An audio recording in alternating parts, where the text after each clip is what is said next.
چترال کے پرفضا اور سیاحتی مقام بمبریت میں ولی ویلفیئر ٹرسٹ اور چترال اسکاؤٹس کے تعاون سے free I and medical camp کا انعقاد کیا گیا۔ اس کیمپ میں درجنوں مرد و خواتین نے آنکھوں کا معائنہ کروایا۔ اس کیمپ میں مریضوں کو مفت دوائیوں کے ساتھ ساتھ گلاسز اور سرجری بھی کروائے گئے۔ ایونٹ انتظامیہ اور مقامی لوگوں کے مطابق اس کیمپ سے ان کو بڑا فائدہ ہوا اور غریب لوگوں کی داد رسی میں بھی مدد ملے گی۔ ان کا مزید کہنا تھا کہ چترال اسکاؤٹس ہر وقت عوام کے ساتھ کھڑی رہتی ہے اور اس طرح کے پروگرامات تواتر کے ساتھ جاری رہنے چاہیے۔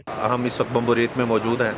ہم نے ولی ویلفیئر ٹرسٹ کی مدد سے اور چترال اسکاؤٹس کی مدد سے آج بمبریت میں ایک فری آئی کیمپ کنڈکٹ کیا ہے، جس میں ہم نے کم و بیش مرد و خواتین اور بچوں سمیت 226 مریض جو ہیں دیکھے ہیں، اور ان میں سے 18 مریضوں کو سرجری کے لیے اسکرین آؤٹ کیا ہے، 17 مریضوں کو ہم نے فوراً ٹرانسپورٹ کیا ہے۔ چترال اسکاؤٹ کا شکر ادا کرتی ہوں کہ وہ بمبریت میں آئے اور یہاں پر کیمپ لگا کر غریب لوگوں کی بہت زیادہ مدد کی، ان کی سرجری کی، ان کو فری میں دوائی دی۔ یہ کیمپس چترال اسکاؤٹس ہسپتال چترال، بونی اور گرم چشمہ میں بھی لگائے جائیں گے۔ اشتیاق چترالی، سنو پختونخوا، چترال۔